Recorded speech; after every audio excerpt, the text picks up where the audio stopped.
I read We it. can't in afford cards. I read in an article that Amy's the dream catcher. Oh, did you? Yep, when they Okay. talked about Mr. Fish. We are live on YouTube. All right. Live. Hi, YouTube. So if you're on this camera or on that camera, we are live on YouTube. Welcome, YouTubers. Hi, YouTubers. You all can go back and look at yourself on YouTube this coming week or two. If you Make want. sure you were sitting up straight, that kind of stuff. Make sure you're sitting with who you're supposed to be sitting with.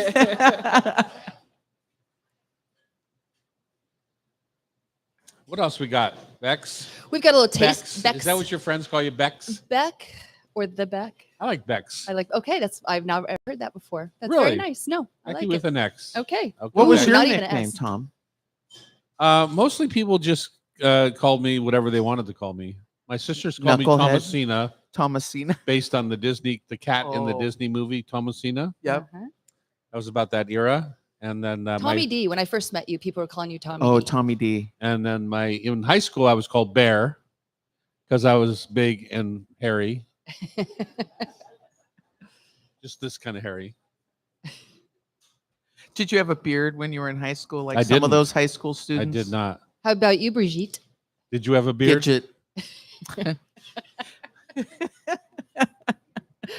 Oh, this is Gidget, going to be huh? fun. Gidget. I like Gidget. it. Gidget, yeah. I got my first email account with AOL. Uh-huh. I still have it. It's Gidget Cooks. Really? Oddly enough, mine is tom@tomdouglas.com. So if That you- is old, though. I would say that was right in the very beginning of at the email. beginning, yeah. Mhm. Because you can't get your name anymore, it seems like. No.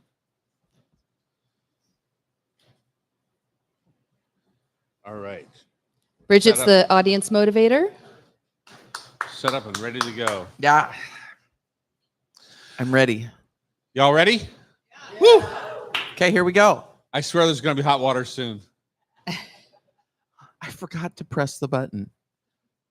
So when we were racing on sailboats and stuff, we had a T-shirt that said "Push the button." Push For the coffee. button. When we were on sailboat races where there was no wind, some people we race with would stick it out, thinking the wind would fill, and it Uh-huh. would never fill. And it was like, Oh, let's just the button being the engines? yeah. Yeah.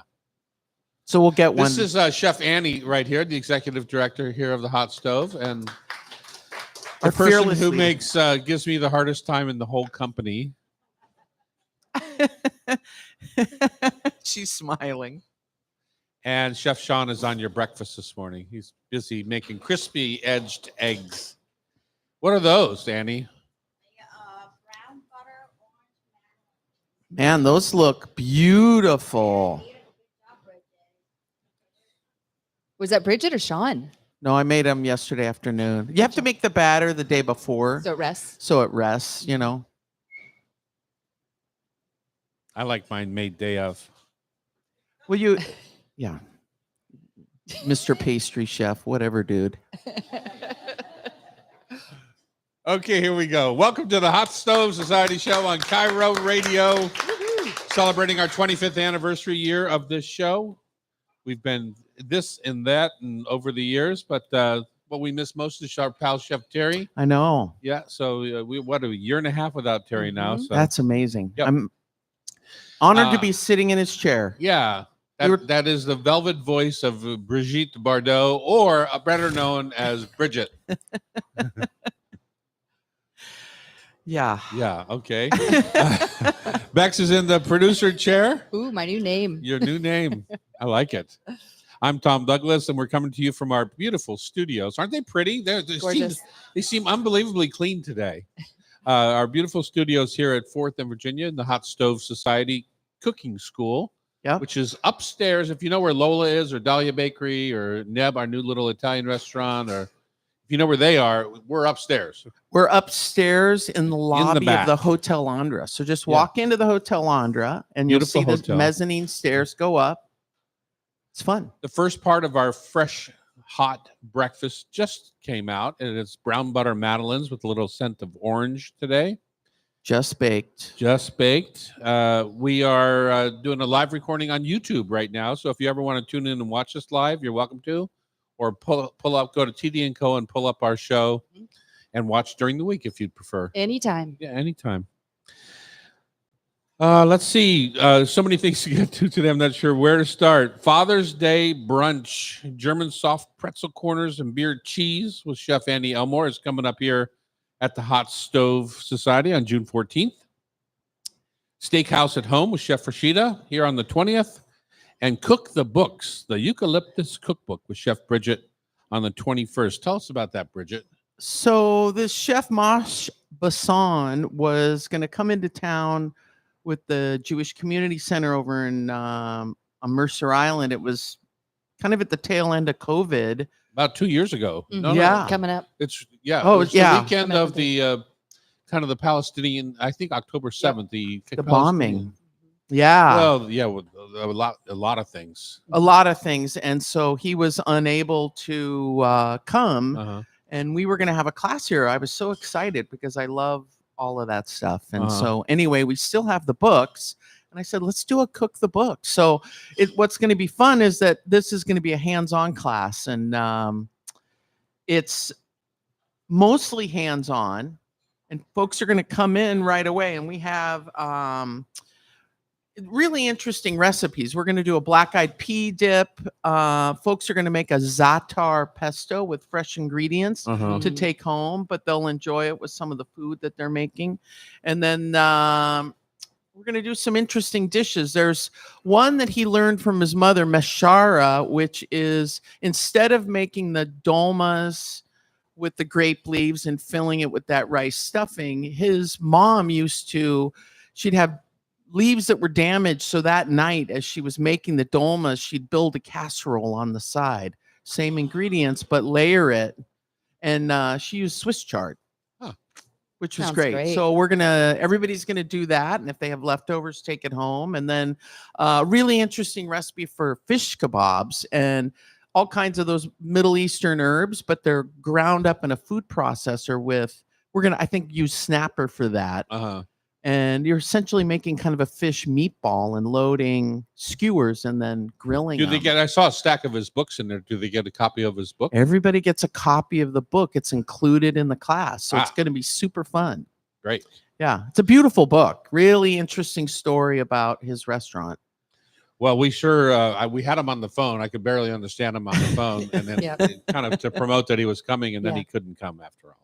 Yeah, it For was good reasons. There, that's been a Mhm. disaster over there in the Middle Yeah, East. yeah, it's too bad. It's peak season for Washington asparagus. Caspian chef Omid Rustai shares a masterclass in Persian cooking. Kevin Smith of Beast and Cleaver, my neighborhood Yay. butcher shop, is going to be around here from 80th and 24th up there in Ballard, right next to Larson's Bakery and Wild. What's it called?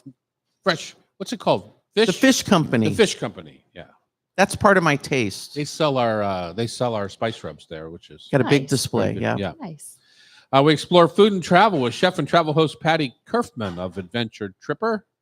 And we wrap up our show, as we do every week, with food for thought, tasty trivia, in which I am a little sick of getting crushed. I feel like it's a harvest season in the wine country because I keep getting crushed. I don't recall. I don't keep score. Oh, Every week's well, fun. I do. Bex. Bex, exactly. You got to talk to Bex about that. You have to whine a little bit more, Tom. Okay, I think I just did. So let's see Okay. if that works. Okay, Bridget, what is your taste of the week before we get into the meat of the show? Well, my taste of the week is related to the Fish Co. And I went in there and they have Copper River salmon. They have the king and they have sockeye at the same Uh-huh. time. I remember seeing king first and then seeing sockeye. No, It's all at the same time. I've always seen them at the same time because Okay. I've always bought the sockeye because it's so much more affordable than the king. Okay.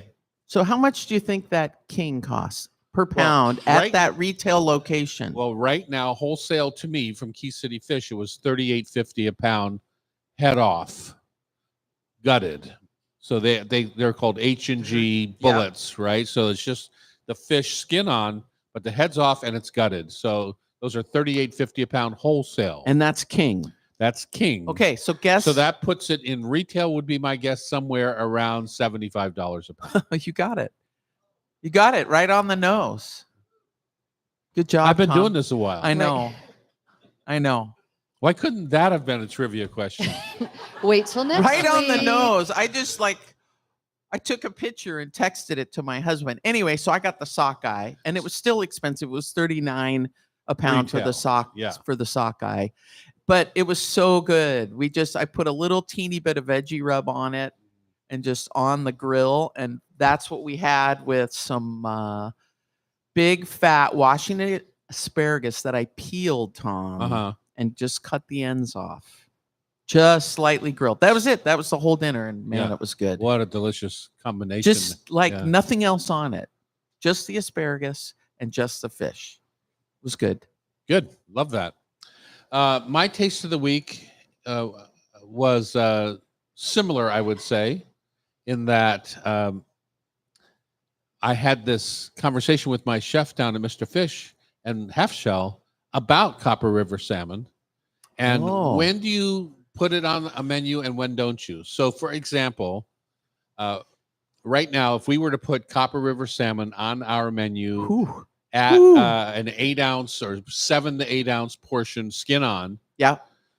we would have to put it on for $80 to $85 a portion. No way. Yeah. Wow. Because your yield on an H&G bullet, so head and Wow. gutted bullet, now either I have to skin it. If I skin it, the yield's even less. Right. But by the time you fillet it and do your whole yield thing, you're down to about 75% usage, we will say. Maybe 80, but it's probably closer to 75. H&G. So you're losing the bones. You're losing little Yeah, trim. so the difference Yeah. is whether you take the skin off or not, right? Right. So as far as probably 75% if you take the skin off, 80% if you don't. Which puts my wholesale cost at $50 a pound or so. It was at around 40. a pound. Now I'm right, at 50 Right. a pound. And now if I'm serving a 7 to 8 ounce portion, let's say it's an 8 ounce portion, now I have $25 before I do anything. $25 before I put Touch a it. potato, a vegetable. That's just the labor. A chef. No, that's just the cost of the fish. Wow. Right. So that doesn't include the cost of cutting up the fish, getting it refrigerated, getting it onto a grill, all the cooks, washing your dishes, whatever. That puts at the low end of it on my menu at $75 to $85 a portion. So the question I was having with my chef, he was saying, I just can't bring it. I can't, we're not going to. Yeah. I The said, price "You of have to." halibut. The price I of said you have to. Oh, you do? To me, if you're a fish house in Seattle and it's Copper River season, You got to Right. serve it. you got to serve it. And so in my mind, you just don't bring in as much, right? You're not going to sell a lot at $75 or $85 a portion, but you got to have it, in my opinion. And that's kind of what helps keep that price up there, is that there's people like me who think it's Copper River season for 2 weeks. I have to have this fish. So And can you tell me why the price has gone up so much? Is it fuel costs? What It's rarity. There's not much of it. really? Yeah. And it's finally where it should be, honestly. What is filet mignon a pound? I don't know. What is rack of lamb a pound? Got it. What is a veal rack a pound, or porterhouse steak a pound for Wagyu porterhouse steak? I can tell you it's $50 a pound. Because they're aged, they're just That is the best salmon in the world. It's fatty, delicious. We pay all that money for Wagyu, 5-star, 7-star, whatever. At a restaurant, you go to Met Grill tonight, a Wagyu 5-star, 7-star is going to be $85 a portion. Right. That So- salmon is worth every bit of that. So are the runs are down? There's less No, they're fish on not- the market. I didn't say they were down. I said demand is there to justify that price. It's a supply and demand issue, right? When we first started getting Copper River, and it was a Seattle thing, it's now a Mhm. worldwide thing, right? So And it's being shipped everywhere. everywhere. So I mean, it's just so the point was, and I guess what I was getting back to my taste of the week was, I love that piece of fish, Yeah. and one time a year, I will buy that at $85 a portion. I just will, because it's It's Mecca. so It's the amazing. Mecca of king salmon. It's true. Yeah. Oh, interesting. Okay. So you just wait until there's more So on the I'll market. just do it for that first week or two, and then I'll just move to sockeye in the restaurants, because sockeye will halve in price in the next week. Got it. King will stay up there, but sockeye will fall in price by half because It's it's so darn so good. much more abundant. Oh man, it's so Yeah. good. Anyway, just a theory issue on restaurants and fish houses. Should you have king salmon at that price? Got it. I think you should. I think you should really celebrate it for the week or two that it's out there. And frankly, it's worth it. And frankly, it should be expensive. It's as good as any piece of beef that you're going to get. Tuna, opinion. fatty tuna, you Fatty name tuna it. is just the same price, right? Yeah. 2 little pieces of fatty tuna in a sushi bar of the Otoro, that's $25 for 2 ounces. Okay. Think about that. Thank you, This Tom. No, I'm Brigitte? serious. Yeah. People want to know. Yeah, exactly. Okay, Washington Asparagus when we come back on Cairo Radio. Awesome. 97.3 FM. We had Becky wiggling in her seat. We could talk about this for No, hours. but we have a whole segment on it. Okay. Yeah. You have a whole segment on. No, seriously. No, I we know could it's gonna be go. great. Yeah. I have like. No, that it was good. We were just getting over time. That's why. Oh, I know. Because we I have know. 1 minute. I know. Oh, you guys are up. You can talk about whatever you want.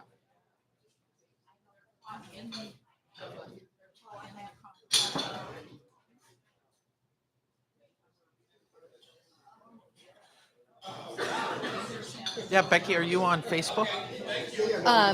Pardon? Are you on Facebook? Yeah, there's Seattle Foodies. There was this whole thing about, I don't know, somebody went to Renee Erickson's Westward restaurant, talked about the prices, and it was like, It was great conversation. How about those Madeleines, huh?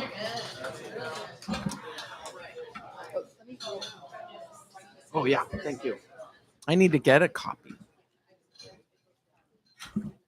We're not going to talk about his book too much, but just so you have it.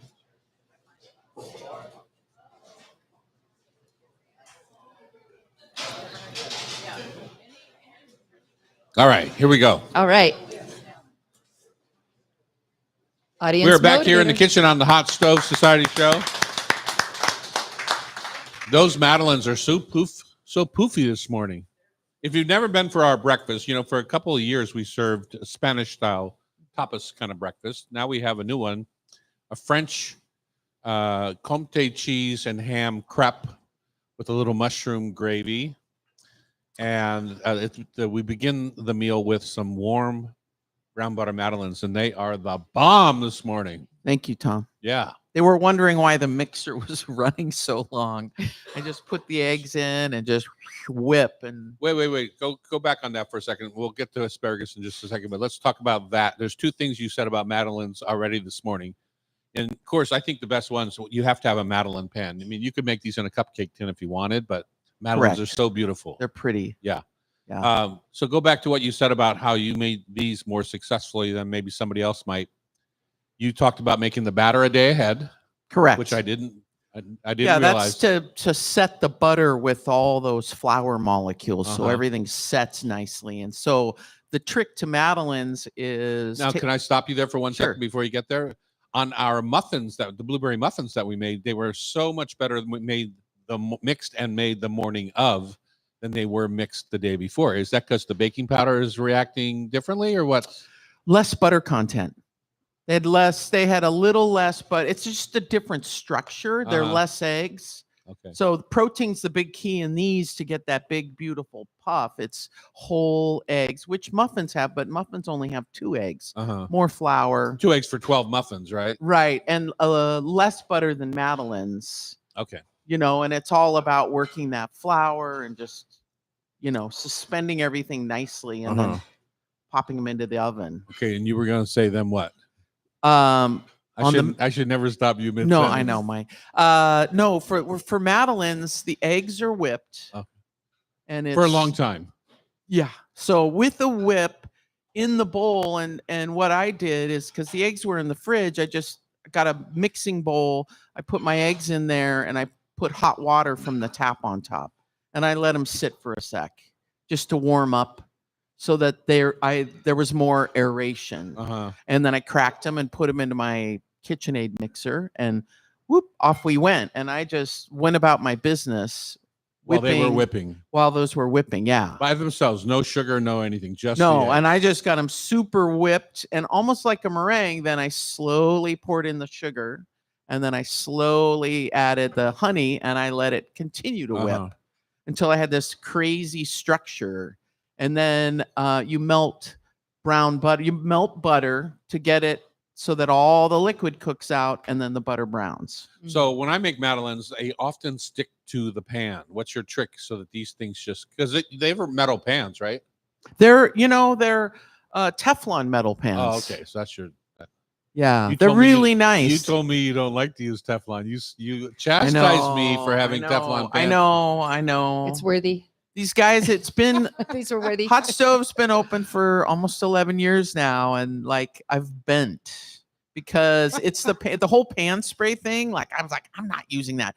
But if you don't have a Teflon coated Madeleine pan, and the Teflon in They these make a lot of the silicone ones now too. correct. But they always stick like crazy. They for me. stick a little bit, yeah. So it's lots of butter brushed in the molds and then dusted with flour. Okay. But on these Teflon pans, I just use the pan spray. And I buff the pans. I Like know. He's shaking his Vaseline, head. Bridget? I know. Oh my I know. goodness! I This know. I know. is boy, how things have changed around here at the Mhm. Hot Stove. Okay, let's go back to asparagus. You said that you, with your Copper River sockeye that you had the other night, that you did asparagus and you peeled it and you looked at me because you know it makes me crazy twisted when people throw away half of what they bought. Half on those big ones, especially. Yeah, when they without even thinking about it, they just cut off the ends or they break them where there's this wives' tale like you just break them and where they break is where it's tender. It's like it's such a nonsense expensive way to go about your business. The New York Times just put out a guide to asparagus, and they actually showed a video. I cringed. They showed a video of them snapping off, Uh-huh. and not just the little white bit, but it was a good 20%. And Yeah. they did it slow motion with music to make it pretty. Yeah, But that's wrong. it's wrong. You've taught us that. You should call and Should write we I write? already- Let's write a let's letter to do the it. editor Letter. from Hot Yeah, it's Stove like, what are you? Society. some Come sort of on. wealthy. Jacques wouldn't I do almost that. said the wrong word on radio. Okay. So anyway, no, I like the big fatties. I like asparagus made in my image, or should I say, grown in my image? No, I like the big fatties, and I buy my chunk because they work well on the grill. Right. You can get a char on the skin of the asparagus before it overcooks all the way through. If you try to put what they call pencil grass on the grill, you can't get Boom, a it char. just and they're- smokes, they're it's gone. Yeah. it's gone. It's you might as well have gazpacho by the time you're done with that. Anyway, I like them big and fat, and then I peel them before I take the ends off. Correct. All right. So if I have a 8-inch, 12-inch spear of asparagus, I will peel 3 inches off the bottom. Just the skin. Right. Then I take a little snip with my knife and I taste it. If it's tough, spit it out into the garbage and take a little bit more off. But kind of get a feel for where that particular batch of asparagus is at. Well, and my little trick's similar. I do the same thing, but I use I use my chef's knife and I gently press on the stem. Yeah, you can feel if it's too tough or Right. Where woody. the knife won't go through. And I just keep sneaking up a Yeah. quarter of an inch till boop, and I get through. I guarantee if you were to take and break that very same spear of Oh my God, asparagus, the and then yield. you Third of take it. a bite off of the part that you're going to chuck, Mhm. take a bite It's off good. of it. You'll find that it's Tender perfectly and- tender. And if it's not, it's the rarity, right? So don't think, well, guy tried it once. Like, come on, get your act together. Right. I'm trying to save people money here because asparagus so is good. what, $5 a pound, we'll say. Yeah. if It's you down to automatically just get rid of 1/3 of it, it's now It's a crime. $7 a pound, Mhm. right? Think about it that way. Because You're it's just- really where the You're throwing farmers cash in the garbage not cool. compost bin. Okay, so what are we doing with it? I'm going to give it a quick charcoal grill. The other night, I put 1 ounce for 3 pounds of asparagus. I put 1 ounce of vermouth in the bottom of the pan. Mm. I put 1/4 pound of butter. I had 15 people. okay. Okay. 15 people, 3 pounds of asparagus, 1/4 ounce or 1 ounce of vermouth, white vermouth, In a big saute pan. in a big saute pan. I slivered up 2 cloves of garlic, put it right in the bottom, put a lid on, turned it on low. Mm. Took I've 10 seen you do that. took 10 minutes. It's true, and it's Easy. delicious. And I it's gotta delicious. say. And you don't wash out the asparagus with a bunch of Do you water. jiggle the pan every now and again? Halfway through, I just turn it with my tongs. Turn them over, Yeah. kind of roll them over. Salt, pepper. But the point being mostly is that we're so used to boiling vegetables in water and then pouring off. You ever notice what the water color is when you pour off all that Right. water? It's green, right? It's Yeah. the flavor of the asparagus or You're the green cooking them beans too long, or the broccoli or whatever it is. right? You're cooking them too long. Yeah. And you're just washing out the flavor. It might still taste good, but it doesn't taste as good as it could. Well, as green as those super fresh Yeah. asparagus, Yeah. right? So And I look for when you guys are buying asparagus, look in the grocery store. Don't just grab a bunch. Make sure your grocery store is taking good care of them and they've got the stems in the water. mhm. And look at this bottom of the stems and look at the condition of the tops. And the then, condition of the tops, in my mind, is a better barometer. Mhm. but if the bottoms are all kind of dried out and look like heck, you know. So there's two things about that, right? One is if the grocery store keeps them in water, it keeps weight in the asparagus, and they can charge more for it. They sell more Oh. per pound, right? So for the grocery store not to keep those stems in water is stupid on their part. From the customer perspective, it's just a much crisper, fresher, Mhm. they last living longer. product. Yeah, I mean, it really is a living product. It'll sit there and continue to sprout right. because asparagus can sprout 6-7 inches in a day. Amazing. It's amazing. So, It's amazing. I love yeah. to store them when I get them. I just trim off a little bit of the bottom and I store them in glasses in the fridge, and exactly. they last so much longer and they Right. look pretty every time I open With up the your fridge. herbage, you can do that I do too, that too. right? Yeah, Cilantro, exactly. green onions, they're all lined up. They're right all now. lined up in the Yeah. fridge. You must Yeah. have a big fridge. I do. Oh, I have two. Yeah, she said the same. Bex, you can say whatever you want. Nobody's going to. I agree. We're in a no judgment zone here. Thanks. So you have 7 fridges? Right. Not true. Not true. that is funny. Any other questions you have on asparagus? Is there anything you can do with the pencil grass that you like? Mm. yeah. What? So I do the thing where I wrap them in prosciutto. I get some nice slices of prosciutto and I get some Parmesan cheese and I toss them in a little bit of olive oil and then I put them on a cookie sheet on a piece of prosciutto. And then A little bundle of a few? Well, I just put a bundle of for each person, 5 or 6 of the pencil, and I sprinkle them with a little Parmesan right where the prosciutto is, and I drizzle it with oil, hit them with a little salt and pepper, and then I roll the whole thing up That's fun. into a cute little bundle, and I put them into the oven at Why would you- 400 why for would you about do that 3 to a minutes. piece of prosciutto. That's what I want to know. Oh man, the prosciutto gets really crispy and delicious, and the cheese kind of melts with the asparagus, and the asparagus are perfectly crunchy and slightly underdone. They're really good. I want a challenge. How do we do a challenge in this? Time. We're overtime already? Yeah. Okay, we're not going to challenge. On Cairo Radio, it's the Hot Stove Society Show. Up next, it is time for the Caspian Chef on Hot Stoves 97.3 FM. Perfect. All right. I didn't see you the didn't number. see the. Okay. I thought you saw the I number. did. No. Well, Cameron, he didn't see the number. But he. you did it, and then Usually I did Cameron it. does this to me, and I know there's That's 2 minutes left. All right. Come on up.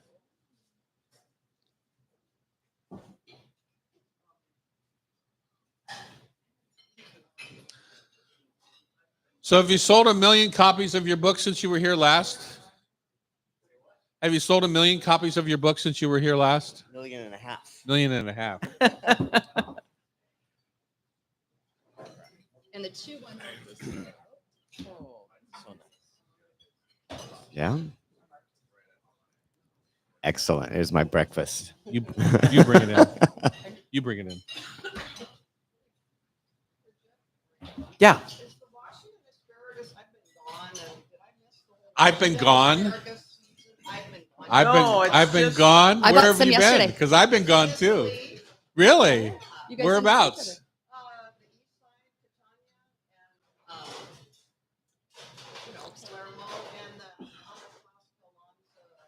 Oh, did you go? Did you take Wow.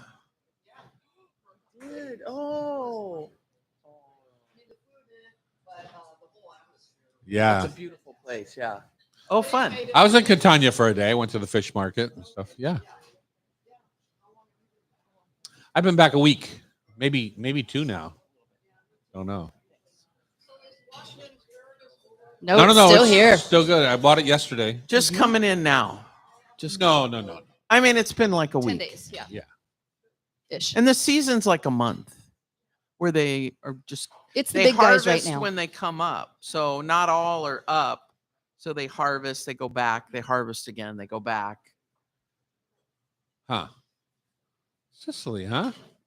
Would you go back? Sicily. I had decided that while I loved my time there, I probably wouldn't choose Sicily again, say over Tuscany or Piemonte or places like that. Yeah. It was perfectly good fun. Did you hit some wineries? Oki Pinti? You did. You met her. Yeah. She's cool.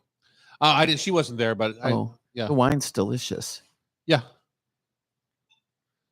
I think it comes by, again, it's like how I felt in Portugal with most of the wine that I had. It's like when you have a choice, what would you choose? Like, for example, for me, from Lisbon, we went right to Bordeaux and Saint-Emilion. And I would choose the wines of Saint-Emilion more than the Portuguese wines that I had generally. Right. Generally. Right. Right. That's just not, that's a big blanket, blah, blah, blah. But generally. Yeah, but okay. Same with Sicily. I would go back. Yeah, but if I had a choice of which places, I would probably go back up to Milan. I love Milan. It's just such an urban, great city. Turin, I've been to. Yeah, Torino's beautiful. Yeah, with the it's parks beautiful. and stuff. Oh And it's the man. hazelnut Mecca, right? Nutella. It's right out. Right. Yeah. But that it's whole- Torino is so verdant. I mean, there's amazing palaces and gardens right there within the center. And so it's beautiful for walking. Yeah. And flat. It's pretty flat. yeah, Yeah. it's awesome. All right. Hello, Omid. Hi, Tom. Welcome back to the Hot Stove Society show in Cairo. People just got their breakfast here. You know, you don't know what you're missing when you don't come and join us for breakfast sometime. It's pretty good, huh? Yeah, a little French crepe with a fried egg and mushroom Delicious. gravy. The Caspian chef Omid Rustai is here. He's an Iranian-American cookbook author, culinary instructor, and psychotherapist. Can you That's help me. us with Tom? Can you help us, please? How many sessions? What do you charge? What's your copay? Who's your insurance? Exactly. Becky, you have brought Omid back on here. Yes, we had him when he first came on in April With with his his- new cookbook, Bitter and Sweet Global Flavors from an Iranian American Kitchen. And it was so fun. We couldn't dive into the dishes, the beautiful dishes he had. Because we talked a lot about the culture and the Caspian Yes. Sea itself. Yes. Uh, And we didn't, yes. So today he's going to talk about two favorites, kind of well-known dishes, a cuckoo and then the tadig. And he's got two beautiful recipes in here. So welcome back. Thank you. It's always great to be back. Thank you. Yeah. But as a little refresher, can you start with what is Persian Queen and what does that mean to you? What is Persian food? Yes. Well, Persian food is a symphony of colors, flavors, textures. I think of often in a more romantic way of describing it, I often compare it to a Persian rug. All the design element, the patience and the love that goes into preparing a rug, I think of the cuisine much the same way. So there are a lot of regional varieties. For example, up north by the Caspian Sea, food tends to be more herbal, more plant-based, egg-driven, whereas further south toward Persian Gulf, it is more spicy and a reliance on a lot of different variety of spices and It's more just it's a more different- arid. that's right. Yeah. That is right. So there's a lot of variety in how, of course, each family has their own recipe as well that they Uh-huh. may keep it secretly and not share it with you. But That's the why I gist need of it. psychotherapy is because people are hiding their recipes from me. Well, I put a few in the book. So All right. Yeah. So the most common Persian dish is the tadig. Am I saying it properly? right. So tadig Tadig. is two Persian words linked together. So ta is bottom, dig is pot. It sounds so amazing, but when you really break it down, it just means bottom of the pot. And it of itself is not a dish. It's the thing that happens when you cook rice. And we cook rice for lunch and dinner. So it's always present. And it's the piece, the crispy piece on the bottom of the pot that everybody loves, and Right. you want more of it. So that's one of the dishes that is just, what we have a lot of stews. So you serve the stews with this rice. Uh-huh. And do you always serve that rice, or are there many other methods for preparing rice based on time and Yeah, such? absolutely. There are a medley of different ways to prepare rice, from a more straightforward, simple, what you and I might call like steeping the rice, just throw in some water, salt, oil, rice, put the Boom. lid and cook it, Yeah. which you will get at tahdig. You won't obviously get the saffron crusted tahdig. For that is a little bit more involved. It implies you gotta soak the rice to remove some of the starches, and then you parboil it to continue to remove some of that starches, because Iranian rice needs to be particularly light and fluffy. Right. Then once you've parboiled it, you strain it, and then you prepare the bottom of the pot to create the tahdig. I always add saffron because it's just It's so beautiful. it's wonderful. It's gorgeous. It's colorful. Fragrant. So Yeah. fragrant, all of the above. Yeah. And so you take a little bit of that parboiled rice, toss it with a saffron that is bloomed in water, cover the bottom of the pot with a light layer of oil, a neutral oil, butter, ghee. I use ghee when I have made it in the Yes, past. right. yeah. They all work. And then you lightly place the saffron rice on the bottom, and then fluff in the remainder of the parboiled rice on top. Filling the pot. Right. You add a little bit more water, drizzle a little bit more oil on top. You cover it, and you cook it for about 45 minutes on medium low heat. Okay, there's- stop right there, because you're gonna freak people out. I do me, already. yeah. Well, to me, it's a little bit like smoking in a barbecue sense, where you just cannot lift that lid, yes, yes. right? And when you're smoking, you just have to have faith that the smoke is doing its job. So it's very difficult for someone to say, for 45 minutes on medium heat, I'm not going to Cooking open that rice. lid. Believe you me, every time I teach a class, this Uh-huh. is the first question. How do I know? Can I lift the lid? Yeah. And there's nothing to see, because the crispy It's on bit the is bottom. on the bottom of the Yeah. pot. Right. So I encourage folks to not invite 25 people the first time they're making this rice.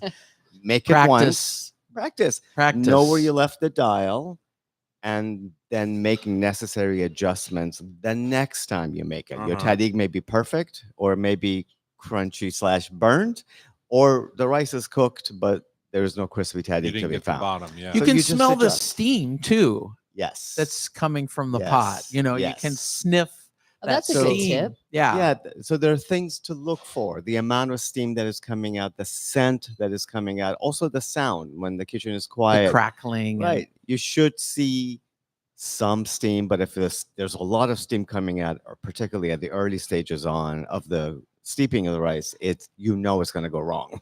So Yeah, you got to because dial it's down too the wet. temperature. It's too the temperature's too It's high. too high. It's Okay. too high and it Right. starts to crackle and Right. make a So- lot of noise. It is a lot of practice, and I always remind people that you can learn how to do this and you can still burn it, as I do. So it's not like you're always going to get it right. For every class that I teach, I work in different kitchens and the different pots, and sometimes it's just a little extra crispy, and Let's sometimes talk it's about pale. that for a second. The different know. pots, because everyone at home has a different pan, and that's Right. going to make a big difference Right. in how your tahdig comes Oh out. man. Yeah. So, I know, and then right? also quantity. So, if you have 2 people for supper, it's a much different pot than if you have 10 people for supper. Right. And can you get the same result in a large pan as you can get in a small pan? Blah blah blah. All that stuff.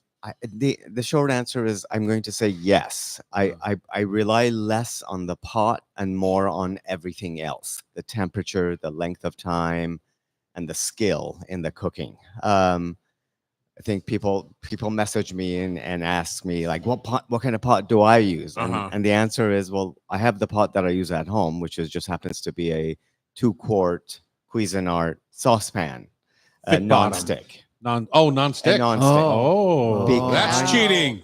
No, well, I'm just kidding. Boy, how much time do I have? It is, I mean, I can pull off a tahdig on a non-stick pot and flip it over, but to write that instruction on a book where you have Yeah. a limited word count, it So was going you're to be really eliminating difficult. maybe some of the risk factors. That's right. by Just put it in a using- non-stick pan. Yeah. I too dislike non-stick pots, and the only time I use a non-stick pot is when I'm teaching a class, doing a photo shoot for Instagram, and or I have guests come over. Uh-huh. Beyond that, it's a regular pots and pans at home, stainless steel. Or most if you're of the having time. Madeleines. Or you're having Madeline, right? I mean, when you're attached to an outcome, when you have guests over, That's right? a good point. But we do have the Madeline pans that are the tinned, Yeah. like the old style pots from Right. the Middle East that were these very basic Right. tinned. And sometimes they stick and sometimes they don't, right? And that's the trick with Yeah. the rice as A, well. a friend has a beautiful French copper pot, and Wow. she's like, "That's what I use for the titty." Yeah. Because it's got the beautiful heavy bottom, it's tin line, but Yes. that weight of the bottom is key. Yeah. Because it buffers some of the heat. It's nice. Yeah. Okay, the other recipe in the book that you are particularly interested in, Bex, what is that? The fresh herb cuckoo. And Oh. I know it's eggs. You taught me how I can do it with tofu, but talk about I was at a book club the other night and we read the Lion Women of Tehran. Yes. And so they brought a Oh, cuckoo and that's a good everyone book. loved it. It was so pretty Yes. with the walnuts on the top and pomegranates. But can you walk us through what that is? Absolutely. I love that book. I did too. I love that That's book. a great book. And B, so what you're referring to is kuku sabzi. Kuku is a style of egg-based dishes, and my running joke today is you say frittata, I say kuku, but we're saying the same thing. Okay. So Ah, it's really just an egg-based dish, but for us, for Iranians, kuku is more about the ingredients that are then bound together by eggs, whereas frittata is about the eggs that have ingredients in it.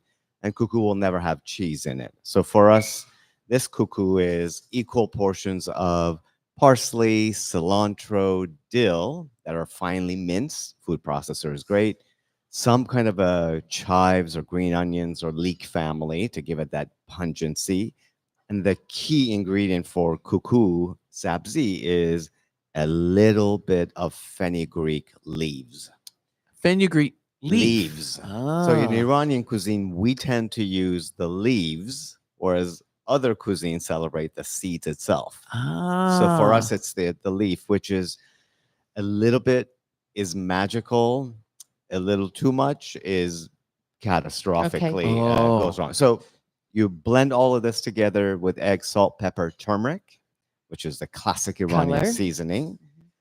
Now, whether you choose to add the walnut or barberries, which are Barberry, these that's right. tart, sharp, bright maroon color berries, those are optional. But the basic form of it is the herbs, salt, pepper, turmeric, and that's it. The And so you And you said blend it up. Are you putting it literally in a blender? Is it sorry, not blender, food processor. Food you processor, you okay. process the herbs in the food processor. You throw in the eggs, mix it, and then you put about 3, 4, 5 tablespoons of oil. Dare I say, non-stick pan. Again, at home, I can pull it off No, I get it. in Totally, a yeah. in a stainless steel, but for the book, I suggested folks to use a non-stick. It's going to cook on one side for about 10, 15 minutes covered. And once the egg is set, you put a plate over it. If you're up for it, you flip it. If flipping big hot things is a scary thing, you can cut it into quarters, individually flip these pieces, and then cook it another 10 minutes uncovered. Oh. Awesome. And And you've voila. got all kinds of tips and classes and everything at thecaspianchef.com. Thank you. Thank you so much. My And, pleasure. and don't be afraid to get a little brown on those.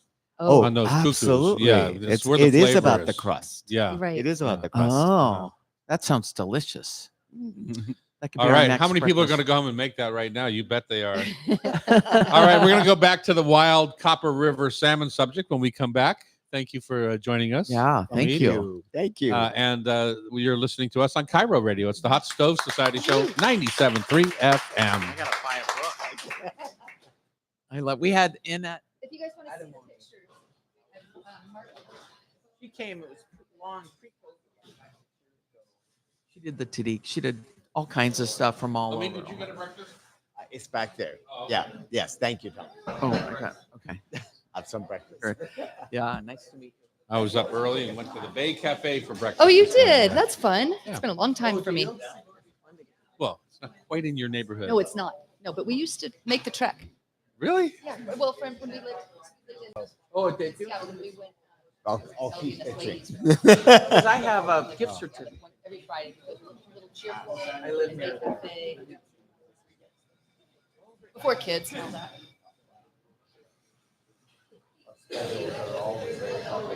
Yeah, yeah. Oh, totally. Yeah. Yeah. Nice to meet you. Thank you. Thank you. Thank Take you. care.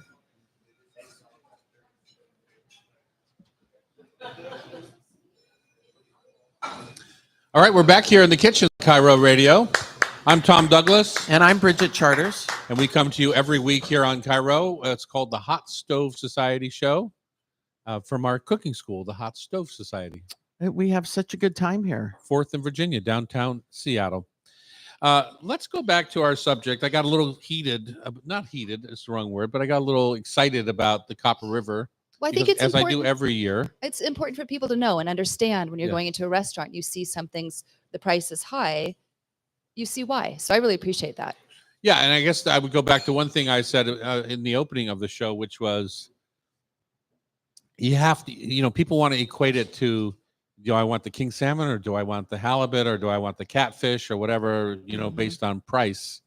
And yet when they go to a steakhouse or Kevin's here from Sushi. Beast and Cleaver, Mhm. when you go to, an individually reared steer, we'll say that he knows the provenance of top to bottom. Why aren't you giving the same credit to this salmon Yeah. and this river system and the Copper River watershed area? And why, when I first moved to Seattle in '77, this fish was going in cat food cans. Crime. And black cod was 99% going to Japan. We didn't Wow. recognize it was considered dogfish here, black cod. Which is now Yeah. it's one of the most delicious love fish it. in the world, right? We just didn't recognize, and now we're recognizing the value and the properties of Copper River salmon, and we should celebrate it. And it should be expensive. It Mhm. is. It's a treat. It's a well-managed fishery. Yep. It's there's that all costs money. Mhm. It's gets here in a day, 24 hours. That costs money. That's an airline ticket. Right. You know what you have to Right. pay for an airline ticket, Bridget? I do, though they've dropped the prices recently, trying to get people to fly. Thanks for making my point for me. Okay. That's great. No. I know what you're saying. Well, and we can talk to Kevin about like the steaks because you have certain steaks and you're like, oh my God, that was so good. Yeah. And that's the case with the Copper River. Well, you said your taste of the week was Copper River salmon, and as was mine. I had Mhm. some last night and with asparagus, and it was just it's amazing. Yeah. But I didn't put any. I mean, how would you cook it? Because it's so Well, special. you've probably heard me say this Yes, before. It was, That's why I was surprised when she said rub. Yeah. What I think is interesting about this particular fishery and this time, there's a couple of ways I would go about it if you're new to salmon, which is if you don't think the value is there, bite the bullet, buy a chunk, right? Mhm. And then go buy a chunk of a different salmon. Mhm. Go buy a chunk of Columbia River King That's or exactly what they had Yukon side by River side. King or whatever it is. There's often both in the marketplace. Any Right. sort of fish store will probably have two kinds of varieties. Just don't buy the farm fish. Mm-mm. That, it's what the do they call it? Creative King? Yeah, exactly. God. But anyway, my point is, this is the time, this one time a year, because I have the best-selling salmon rub in the world. Rub would love salmon rub. But this is the time of year to kind of give that Copper River a chance to just speak for itself. And in my mind, how I do that is I'll put even different species. So I might see, if you go to fish market right now, Wild Salmon Fish Market over there, Fisherman's Terminal, you might see copper, you might see king, sockeye, and coho all at the same time. All Copper River? Could be, Yeah. but it could be Okay, different I rivers. understand. But now I'm talking species. So then I Okay. would say it's a fun little project. Get a half pound of each and try and get them from the same part of the fish. You can't get a half pound of sockeye tail against a belly section of King. Copper River King. It's Yeah, not a fair it's- fight. Not a fair fight. But my point is try and get them from the same section of the fish. Put them in a steamer basket Ooh. and just give them a very light steam. Because I like, if I want sushi, I want raw. I don't like Mhm. kind of half cooked, half raw. So steamer basket, cook it to medium rare, and then which is 120 degrees. Mhm. Then try them next to each other with nothing more than salt and a little bit of butter, maybe, and then see what species you like the best, what speaks to you, so to speak, and then you know. You know what? I'm having a dinner party on Saturday, and Uh-huh. I'm going to do exactly that. Yeah, you don't need to do 3, but maybe Nope. do 2. Yeah. Yeah. I love that. We do that sometimes in our classics class here. Is we offer the sockeye next to the king, Mhm. and then people can You decide. We decide what- offer sockeye fresh against sockeye frozen because people have this misconception about frozen fish, Yep. and I think that It's so well handled if now. it's handled well, it's hard to tell. Right. Yep. That's my motto, Johnny Cochran motto on fish. If it's handled well, it's hard to tell. Uh-oh. You heard it You know here. who Johnny Cochran is? Yeah. Yeah. If Ouch. the glove fits, or if the glove don't fit, you must acquit. Not what he said. See the artist? Oh my God, you're looking at me like No, he's you're an looking at me like I'm attorney. from He was on the Mars. OJ case. OJ's attorney. Oh, yes, yes, yes. I remember that. And that sentence was what got him off the hook. Well, And the a lot of cooking people point show. to that. If Uh-huh. it doesn't fit, you must acquit. Okay. Anyway, if it's handled well, You're aging yourself, old man. where were you? Do you remember? I know was exactly I where I was was. working at. I had just come back from living in Italy, and I was working at my brother's office across the street from Ray's. We had the radio going the whole time. While we I was worked. on the Second Avenue in front of the art museum doing the black and white ball. Oh, Cooking remember that? salmon outside on the street with water running through my toes because it was pouring. Uh-huh.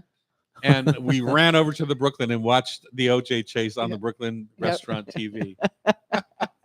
Because nobody came, it was pouring. So we just Oh, took off and when watched it the had OJ. drinks. Oh, it had a lot of drinks. It was must see TV. It was great. Yeah. Yeah. Anyway, Copper River Salmon. So tell me, Bex, what are you going to do? I'm going to Because get. you're not one to kind of just put out a plain piece of fish. I know. No, so I would know get you Copper well River enough. because when guests come over, I will splurge. Okay. I'm more likely to splurge on guests than myself. How does Chris feel about that? Well, he's in You won't Greenland right splurge now. on him. No, I splurge on him for Okay, sure. all right. But he's off skiing somewhere, so Yeah. he won't be at this Oh, dinner is he party. really? Oh, Yeah. wow. So But- I'm but- probably going to get. Party at Beck's house. Yeah, I'm going to get 3 different, and I've got steamers. Uh-huh. Does it matter where you put them on the steamer? If Nope. I've got just Just rotate Temperature- them. Just temperature rotate matters. the. temperature matters. Okay. Rotate the. Do you rotate? And if you want to keep them so that they don't stick to you, you have bamboo steamers? Yes. Yeah, just put a piece of Little lettuce down Oh, or lettuce a instead piece of of cabbage. Napa or cabbage or yeah, something. like That's that. yeah. way more elegant than Yeah. a little parchment. Yeah. And then I'll do those, and won't tell them what it is, and we'll just probably really simple. Maybe have some sauces on the side. No sauce. No sauce. Well, no, sauce is on the side. Yeah. Yeah. So Yeah, people maybe- can try them plain and then you can have a nice Whatever little- we're yeah. accompanying it. We'll Yeah. probably Even have if it's Copper asparagus as River well. King, you just got to eat it You plain. just put veggie rub on yours. Like such a I trace understand. amount. That's so, But I'm going to go plain, and then people can jazz it up if they want. Like a Yeah. little pesto on the side. I'll definitely have asparagus that I'll get as big as I can and char 'em on the grill. uh-huh. So steamed salmon and charred asparagus, and I don't know what else. The only reason I would say when you're doing that taste test is not on the grill is because It's king too salmon strong. is fattier and will grill up in a nice crispy edge or crust, so other non-fair. whereas not as fatty fish like sockeye won't give you that same crust. So it's not a fair fight, right? So Okay. that's why I say a common cooking method for the fish itself. What if I did both? Sure. I think that, yeah, mean, depending I And on it love sounds a like you char- have a lot of fish, and you can invite us over for dinner. welcome. Yeah. She's giving me the peace sign, which means there's 2 minutes left in our segment. So if you were to steam or cook your I wouldn't sockeye, steam, yeah. you're not a steamer. I'm a steam. I do oven roast. Like if it's pouring rain out, I Uh-huh. like to crank the oven to 400 and just put it on a. You started on the stovetop first? Nope. I don't like the hard sear on some of those. I don't mind a hard sear on like sockeye just because of the flavor, or like a coho, but I prefer just putting the fish, parchment, a little bit of oil on the fish, season it, and into a 400-degree oven, just like the grill. Mhm. And then it's just quick and it's easy. In that oven, I can roast my asparagus or roast whatever veggies I've got going. But it's tends to be a little more flavor neutral for the fish Uh-huh. than that char. The you mentioned parchment underneath, but there's these fussy French things that I don't do very often, but in papillote is one that I really Oh, think works right. beautifully because you Right. can infuse the fish with whatever all the- flavors. Fresh thyme and Mhm. yeah. I do this weird thing with I take the fish, I'll do a little thinly sliced celery or lovage, Oh, and then I put a beaten egg on top, and I steam it with the egg What? in the What? and the fish, so the egg on the just herbs, right inside the. and then the fish on top of that. No, the egg just on the on fish? top on the fish. Either way works, but I just steam them together because the egg picks up all the juices from the fish. It's a little bit to me like cooking eggs Oh. with truffles. Eggs and truffles are magic Yeah, together. Yeah, Same thing with eggs and fish. that is wacky. It is brilliant. It is brilliant. I love it. You heard it here. That's really Yeah, I'm gonna- interesting. Where did you get that idea? Terry. Some of these things just come to me. No, that Tom, was a- Terry would- I gotta You hand think it to Terry you. would That's ever do that? fascinating. No, No way. The other thing you could do, honestly, if you want to make a little tamago or a little egg omelet first and then put the piece of omelet in there, that works also. All right, up next, Kevin Smith is here from Beast and Cleaver Restaurant. Has some news. His butcher shop is 2362 Northwest 80th Street, up there in my neighborhood of Yeah. North Ballard. On Cairo Radio, it's the Hot Stove Society Show, 97.3 FM. All right, Kevin, come on up. You're on.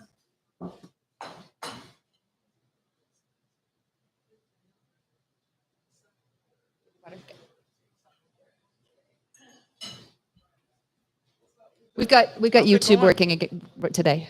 We got YouTube working today. So when All right. I literally was on my cruiser bike Oh, yeah? and I went to the fish store yesterday, and then I was like there with my dog in the basket. And I was got like, it. oh, I should go over and see Kevin. I got you some merch as well. Oh, Yeah. In sweet. case you like it. Yeah. Awesome. You guys notice anything about your egg this morning that you had on your crepe? A nice brown, crispy edge. We actually try to get that. Sean, you did a beautiful job on that today. Well, that's something that I asked them to do, is to get that pan nice and hot with bacon fat and butter, and get that nice crispy edge with egg white without cooking the yolk, right? So it's still perfect kind of sunny side. I love that little crunch. In case you were wondering, oh my God, you have a mouthful of egg. It's good. Okay. All right, we're back here in the kitchen on Cairo Radio, hour number 2. We're thankful that you join us. We are here every week on Saturday and Sunday on live Cairo Radio. Mhm. And then you can also catch us on YouTube. Or any at podcast. Tom Douglas & Co. Or podcast us on your favorite podcast station. So many things. Yeah. This hour contains Patty Kerfman, executive chef for Hustle Experimental Kitchen in Kirkland. Side Hustle. Oh, I'm sorry, the S wasn't capitalized. Up next in this hour, executive chef for Side Hustle Experimental Kitchen in Kirkland and travel host for the Venture Tripper. He's going to join us. Kevin Smith is here in the chair right now for a couple of segments. And of course, we're going to finish the show with Food for Thought Tasty Trivia, which is something that we like to do every week. We love that. We love that. Bridget loves that especially because she is a very competitive person. Any day of the week, you might look out your window. Let's say you have a view of Puget Sound like I do, and you can just wave. And no matter what's going on, she could be shrimping, she could be sailing, she could be sand bowling at Golden Gardens. What else do? You play tennis? Uh-huh. Yeah, any Golf. given day, you can just wave. My girlfriend Laura wants to start playing golf. So I Of was course like, she okay. does. Yeah, of course she I does. go, let's play golf. Okay, Kevin, enough of that. Kevin's working all the time. Sometimes. Oh, but Sometimes. he's in the water every morning. Oh yeah. He's a cold plunger. Oh, yeah. you are? You Oh, yeah. swim at Golden Gardens? Every day. 3 years in a row now. Yeah. No kidding. Uh-huh. I'm impressed. Oh yeah. I just got out like 20. You just park in those first few spots as you pull into Golden Garden by the Pretty play much. structure. not Zip as across, boom, jump in. other way. Yeah, closer to the docks. Oh, Yeah, you yeah. do the stairs south of Ray's Ye- boathouse there? No. So as you come down the turning, instead of going down to where all the Oh, where the display is, sand is? it's like the very first car park. Is where I park. Yeah, I know where you are. Yeah. Wow. And so, do you swim a mile? What do you do out there? It depends. I go from anything from 1 minute to 30 minutes, depending on how my body's feeling. And Uh-huh. it's about 10 minutes today, just kind of swim up and down. And Uh-huh. was watching a seal eating a fish, and then the birds were coming and watching. It's fun. Cool. Yeah. And that's Oh. with no wetsuit. And that Yeah. seal thinks you look pretty good too, just so you know. They're my friends. I say hello to them. Yeah. Okay. All right. Uh, tell us about some of the things you're doing, including, I just got back from the UK, Yep. Scotland, Yep. where McCallahan's meat pies, steak pies, are really quite the rage in Right. Helensburgh, Scotland, Yes. which is just a few minutes away from the golf course that I golf at, Nice. called Loch Lomond Golf Club. Yep. And meat pies are the rage. And I think of them like I think of where I grew up was the Newark, Delaware area, Mm-hmm. mid-Atlantic, where crab cakes are popular from the boardwalk to the boardroom. They just, everyone, no matter what style of dining or what mood you're in, whether it's fancy or in swimsuits, you eat a crab cake, right? Yeah. So meat pies are somewhat similar, it seems to me. I Yeah. get them on the golf course at the turn. I get them in the fanciest restaurants. Yep. Yeah. Meat pies are they can range from being absolutely fantastic and absolutely terrible, depending where you get them. 100%. I used to get them at my local football team, Millwall, and they were absolutely horrible, like the Uh-huh. worst dry pies in the world.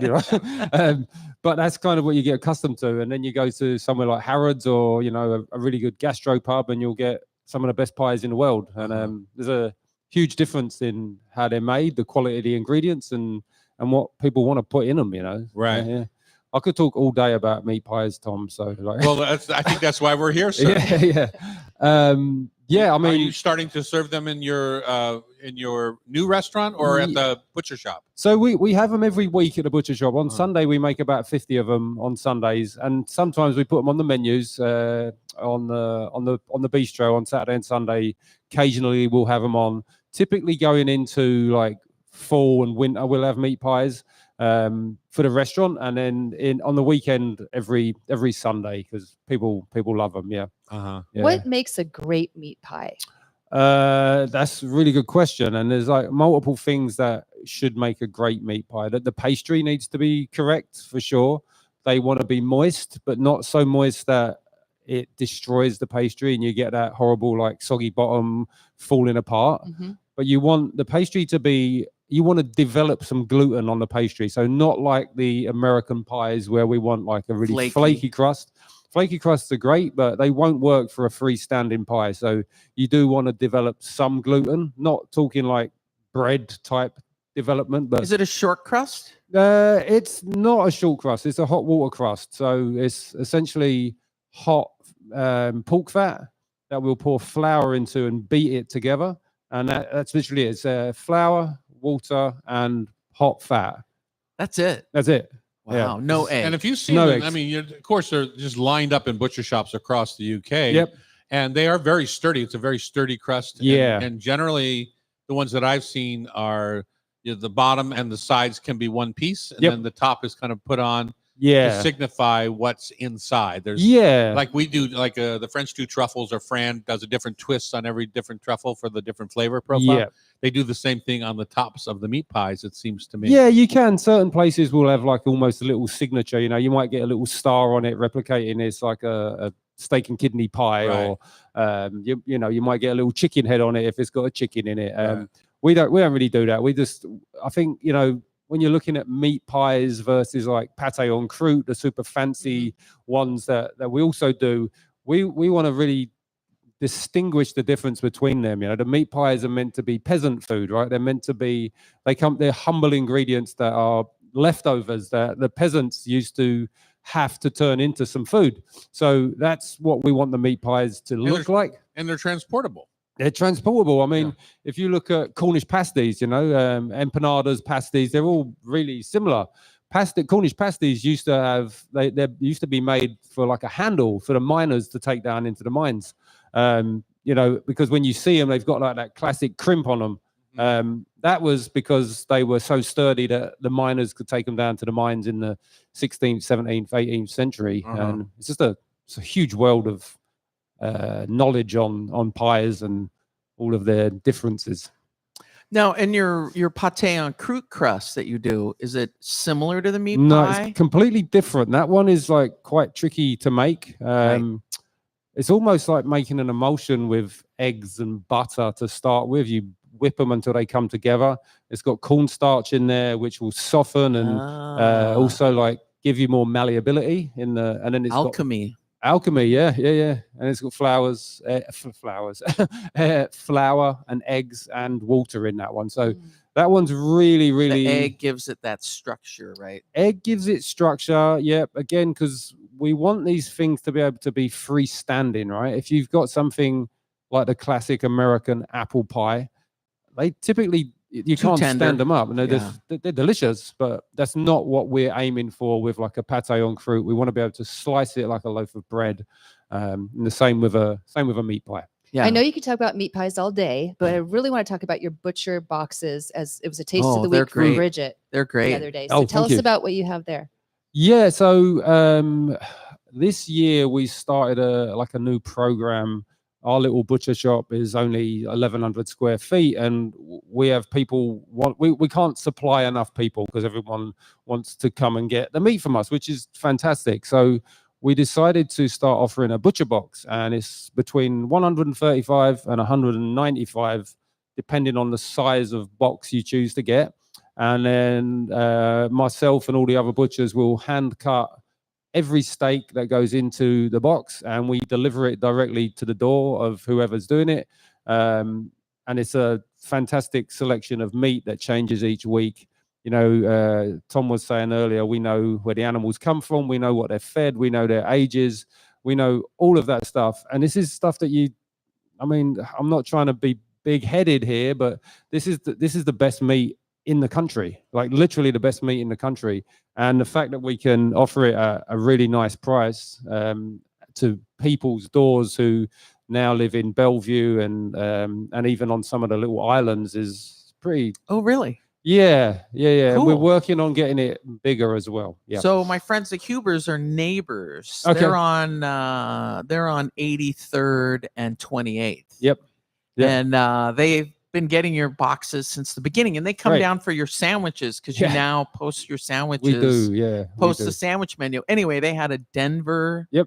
steak. Yeah. Do you know what a Denver steak is? Oh, Tom? yeah, it's out of the clod, right? Yeah, it's the serratus muscle. So it's Yeah. the muscle that sits on top of the ribs that helps the animal breathe. And one side of it, it's about so big, you know. It's a whole big muscle. One side of it is going to be the boneless short rib, and the other side is going to be like on the short rib. So depending on where you cut it and where it comes from on the animal, it works a lot differently. Part of it's going to be really tender, which will be the Denver steak side. The other part, which is on the short rib, is going to take a lot longer to cook and is going to be needed to be braised. So, Yeah, the Denver steak. Susan busted that out one night, yeah. and it was like Copper River King. I was Um, like, "Are you kidding me?" Yeah. Like, I'm Yeah. surprised you've never had that before.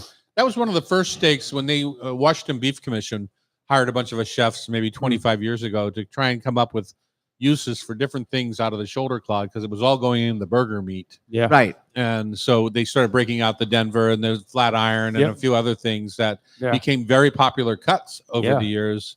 And so I'm surprised. I that- know. I yeah, just yeah, have you never haven't had seen yeah. that Denver steak. Yeah. I'm certain it exists. The flavor was amazing. So was the flavor that way? It was because of the animal that you butchered. Right. The animals definitely make a Holy difference. Yeah. smokers! I don't know why they call it the Denver, honestly, because you see that a lot in venison too, the Denver leg and Hmm.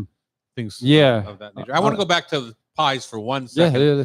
Because this is the first time I've come back because I had this delicious steak pie at this butcher shop in Helensburgh. I've been experimenting with it for the Palace menu, Oh, a steak pie, and I also noticed that when my boys were out in restaurants, whenever there was a pie on one of the fancier dining room menus, they ordered it. they ordered it because some of the fancier restaurants think that they're above serving a pie. Yep. So I just want to go back to one thing you said because Mhm. I like mine with lots of gravy on the Yeah. inside. Oh yeah. And but you said you like them a little bit tighter, I Well, thought. they got to be tight so they don't spill on your suit, right? Get out of here. That's a good sign. So it depends, right? In an ideal world, they're filled with gravy and they burst all over you. Yes. But you can only do that if you're sitting down to eat it. If you're going to get a meat pie in a box and then you pull it apart and then it's just going to go everywhere. If it's transportable in the restaurant, we'll bake them just a little bit with a drier filling. Then we'll fill them up with gravy before they go out. That's why it's. Oh, Mine, the ones that I've tested come up much better with a lot of gravy. And I happen to be a gravy god. Yeah. So just saying. When we come back, let's talk about your new joint on Cairo Radio. It's the Hot Stove Society Show, 97.3 FM. we got swag. Look at this. Great Madeleines, by the way. Thanks. Yeah. Aren't they good? Yeah. Yeah. Yeah, they're really fun. Oh yeah, great. You got some swag. Yeah. So you got my chef, huh? Oh man, I had 73 people apply, and Did you? He Congratulations. was like by far the best. I He's a even good did cook. 9 people, and- Yeah, he's a nice guy, good cook. So Yeah. we're sad to lose him. I'm sorry, and Yeah. yeah.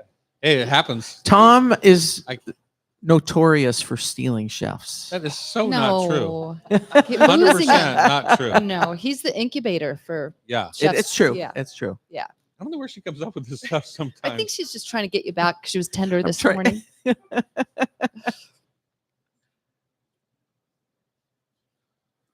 All right, here we go. You ready? All right, we're back here with Kevin Smith of Beast and Cleaver Butcher Shop up on 80th and 24th in Ballard. I always think of it right next to the Fish Company. Right. And then, of course, the mainstay on that corner is Larson's Bakery. So it's a cute little trio of shops there that you can It's now busy pretty much there. you can buy dinner. Yeah. I mean, your shop has a little bit of extra stuff other than the protein. Yeah. The fish shop always has a Produce. baked potato or broccoli and my rub, of course. And Larson's, my favorite little thing are the hard rolls at Larson's. They have a sesame or a plain, and Yeah. they just moisten them up with a little water, pop them in a hot oven, and they are just crunchy, trashy Really? good. Oh. Yeah. Trashy good is my highest honor, I love that. just so you know. In a hard roll, for me to be trashy good, it has to be really light and crispy on the outside, and I have to have the same amount of weight in butter Mhm. that the roll is. You know. Well, that's if- less like than a it. croissant. It's less than a croissant. Yeah, there you go.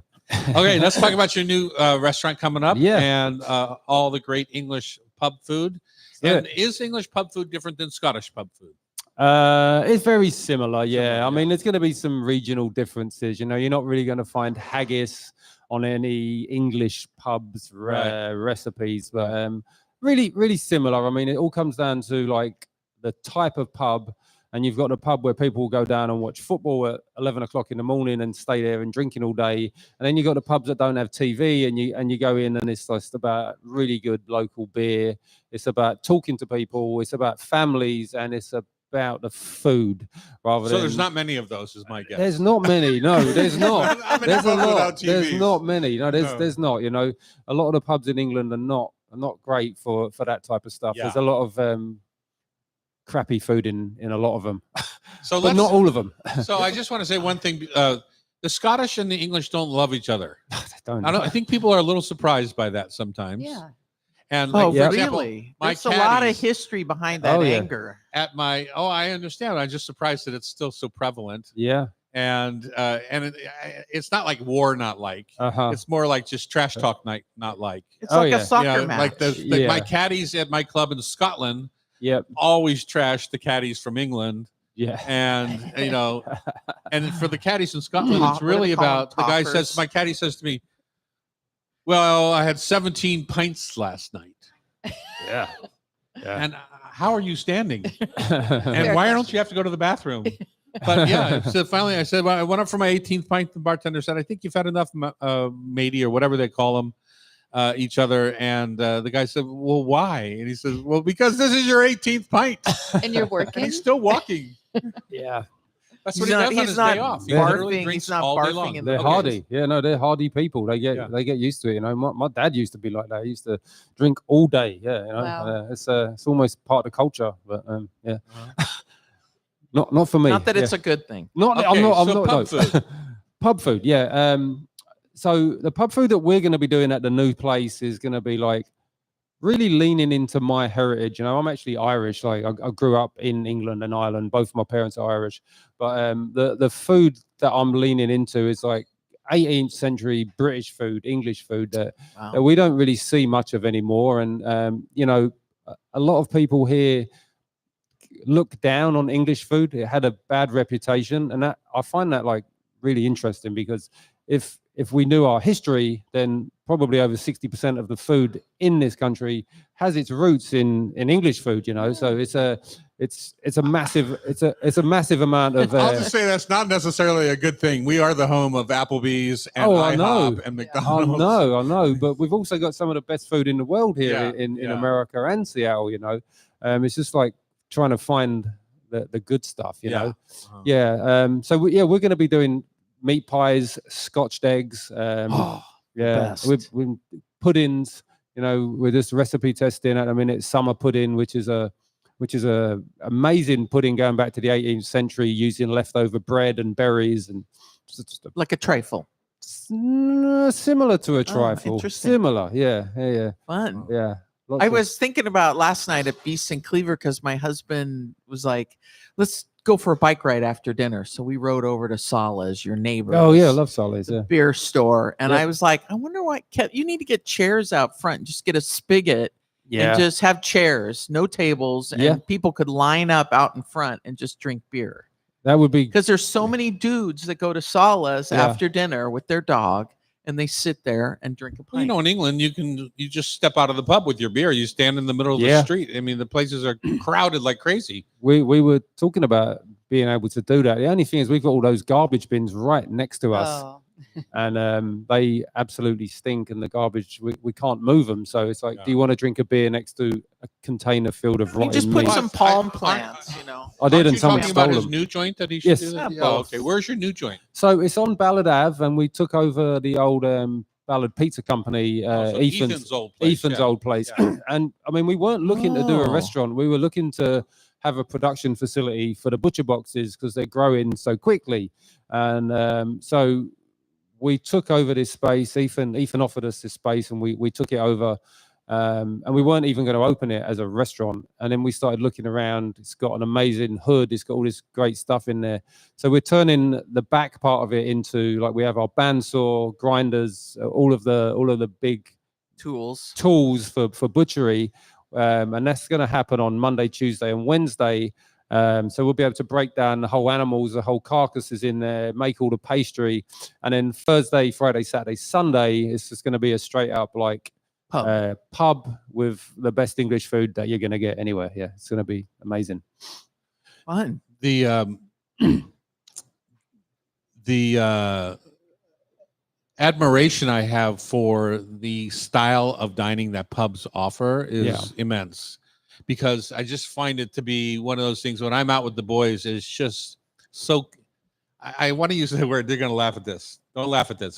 It's like a cuddling atmosphere. Aw. Convivial. Guys can be guys in a way that I just don't see them outside of a pub. Yeah. They're in there, they're having the most intimate conversations, and they're just hanging Yeah. out. And that's something I never had in my life until I started Yeah. golfing Yeah. with some older guys. And I all of a sudden had all these male friends. Before that, it was all women friends in my Yeah. world. I have 6 sisters, Yeah. wife, daughter, I understand. But when I started golfing, I had all these guy friends, and I never really thought about guys like that very much until after every round, we would go into the pub Yeah. and hang out, and you would just talk about things that I didn't know dudes talked about. Yeah. So I love that a pub offers that. Yeah, and I know that's what we really want to be able to create and capture there for people. We hope it to turn into a pub where people feel regular. We have regulars, and we know that they want to come in and just have a pint or two, and chat, and have the families in there, kid friendly, and it's not really a cultural thing here from what I've noticed, and I miss it from back home. I do Mhm. miss it a lot, So it's partially my own craving of wanting to do it, and I'm okay with that. Are you gonna have a TV or skip it? No TVs. Nice. Yeah, no TVs. And is it full? Is it going to be full service, or is it walk Yeah. up to the counter and order It's going to stuff be and full sit down? service. Yeah. So there'll be a bar there where you can sit and eat. We'll have menus on there. It's going to be really casual, but the food's going to be like top notch, using Sweet, all the animals. like those and- roadhouses up in England and stuff. Yeah, That's awesome. Yeah. Fun stuff. Yeah. It's Well, gonna- good. Yeah. And when do you open? Hoping to open the end of June. We're aiming for the 22nd, but we'll see. Yeah, we'll see. Very good. And then Beast and Cleaver to find your boxes.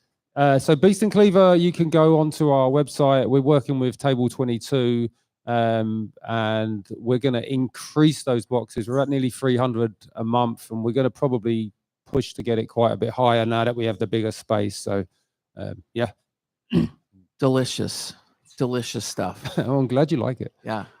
Well, I'm excited for you. I'm sorry you're not going to have a TV, so you won't see me. You Thirsty can get one fish. of those little ones, the little black and whites with the I know, screen that's- for Tom, and just pull it out and put it on Can the have bar. that down there. I have for my you. iPad. I can use my iPad. Okay, there we go. I do go to the Thirsty Fish. I though. know. Yeah. I like the thirsty fish. That's my Cheers bar. Okay, up next, it's Patty Kerfman, executive chef for the Side Hustle Experimental Kitchen in Kirkland, and travel host chef for Adventure Tripper on Cairo Radio. Thanks, It's Kevin. the Hot Yeah, Stove thank you. Society Yeah, Show, thank you. 97.3 FM. Thanks, Kevin. Yeah, Thanks yeah, for the thank fun. Is that a new logo? Yeah, we got.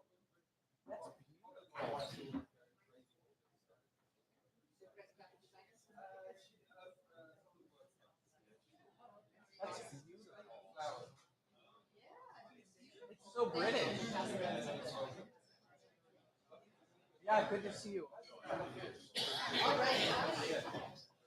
So cool. She was like, and so it's been super fun. Yeah, it's great. Come on down. I'll come by. I'll come by. Are you there in the afternoons? Brought you some Okay. Yeah, I'll come by. goodies. This is the Cabernet flower that I use for chocolate cake. Got your own t-shirt. Better be a triple X. And there's this duck oil. That's good. And those are duck eggs for my It's- ducks. Olive oil Your duck? with Nice. Cabernet flour. I'm gonna use the restroom real quick. And here's the Cam. If you or Yeah, it's all washed, so they'll last a couple weeks on the counter.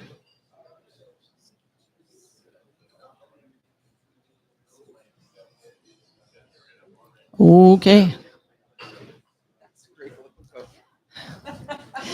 Get intimate.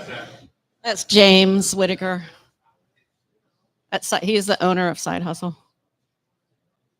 He's the owner of what? Side Hustle. Yeah, they have the new Side Hustle in Bothell. Oh. I haven't Yeah, been. and it's funny because I don't know where you are, but we just had English pie on our menu. We just took it off. We did the chunks. Uh-huh. It was round. It had the hole in the top to pour the gravy in. Uh-huh. Then I did the old fashioned stadium pie with the gravy and the meat, the ground meat. And it's two different crusts. It's Yeah. base solid, but they came out of their forms really nice. I tell you, when the Americans head over to Scotland, it's pies and fish and chips. That's what Yeah. they want and eat every freaking meal. Uh. That's Well, not the from- Australians came in. I had one guy that said, "Don't tell my mom, but your pie is better than hers." I said, "Well, I'm not met your mom, so good. We're good there." That's funny.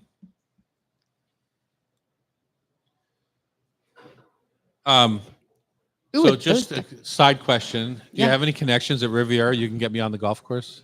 Yes. And I used to live in South Carolina. Uh-huh. And if we go in the morning early with pastries, we can probably play any golf course down in South Carolina I love because that. we have to check the greens. Yes, exactly. We do. Yes. And check the dew level. That's right. So Patty, I wasn't here, but do you know to talk really close to the mic? I don't know if you. We haven't practiced yet, Okay. but she's Okay. got I'm it here. down. She's right I'm there. getting intimate with my good thing these guys have good breath. You've been on TV before. Yes. Okay. What do we have here? I was actually on Food Network season 3 of Holiday Baking Championship. Oh. wow. You know, don't watch. It's embarrassing. Now you're all going to go What watch. was it called? Hollywood Baking Champ? Holiday Baking Holiday Baking. Championship. Holiday. What'd you make? Season 3. Lots of things. Okay. Whatever they told us to. I got called to be a judge for that show, and they did a phone interview with me. Yeah. and they kind of do this phone thing to see if you'd be a good fit for them. Mhm. And I just said on my interview, like right towards the beginning, well, have you ever done TV? Yes. Have you seen any of like these baking shows? I said yes. How do you feel about that? Well, I think the judging stinks. Yeah, it does. Well, you're just an honest guy. And she said, well, what do you mean by that? I said, well, this fake trashing of food is really, I find super Yeah, annoying, and I would never do that. And that was the end of that. Well, you beat Morimoto in 2005, wasn't it? Don't age me, Missy. Sorry. Oh, please do. I'm Please older do. than you. My She's birthday was pointing this at- month, and you're not my age until August 2nd. So I've done my Wow. homework. Whoa, she's Wow. tracking you. I don't know. I might not make it. I might never be your age. Oh, stop. I will bake your birthday cake for you. Well, if it's this, I'd take it. Delicious. Ready? Yeah. We're not on. Oh, No. That oh. was good stuff. Hey. That was good radio. Just wait. Wait, there's more. We are back here in the kitchens at the Hot Stove Society show. Patty Kerfman's in the hot seat right now. She's the executive chef for Side Hustle Experimental Kitchen Kirkland and travel host for chef for Adventure Tripper. Yep. Welcome to our show. Thank you. Glad and to be here. apparently you're very old because you're Right, older thanks. than you're older than me. Oh, okay, come on. Let's not go there. You're not supposed to say that to a lady, Tom. All I Well, know is I- that butter makes the batter better, and I could probably whip your behind. So I think that's Oh. Wait a minute, say unbelievably that true. again? Butter makes a batter better. yes. and and I she can can whip whip my your behind. behind. Did your mom say that to you? How do you know I wouldn't enjoy that? I'll go on. Radio. That sums things up Okay. right there. A Radio. dual next. You started next cooking show. when you were 14 years old. I did. I worked for a Tasty Freeze. Mr. Biddle was his name. Wow. I don't remember. I don't know how I know that, but Tasty Freeze. yes. And Boy, then that's I was a the blast from the I was past. the manager. I got to At put the money 14? in a bag and Uh-huh. put it in the floor safe. That was Wow. Well, Well, that's really funny big. you say by Mr. Biddle because on your bio here it says you were trained by European chefs at the Tasty Freeze.